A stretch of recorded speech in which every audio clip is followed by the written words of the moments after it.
শ্রাবণ মাস সবাই শিবের মাথায় জল ঢালতে যাচ্ছে, খুব সুন্দর ব্যাপার।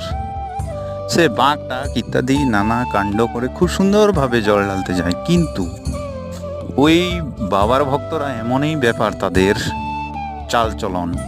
তারা বাবার নামে জল ঢালতে যায় না, অন্য কিছু করতে যায় ভগবান জানে। মেয়ে দেখলে বাবার নামে এটা সেটা, এই নাই সেই, উমুক তুসুক ড্যাক পান্না। বাবা কি আপনাদেরকে বলেছে এসব বলতে, গালিগালাজ করতে? ধর্মস্থান তীর্থস্থানগুলোকে এরকম অমানবিক অত্যাচার থেকে রদ করতে পুলিশ প্রশাসনও চুপচাপ দাঁড়িয়ে দাঁড়িয়ে ভঙ্গিমাগুলো দেখতে থাকে। কিসের জন্য? এগুলো বন্ধ করা হোক, নোংরামোগুলো।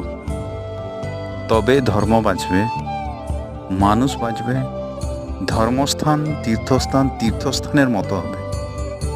তা না হলে কিন্তু নয়, অন্য কিছু হচ্ছে।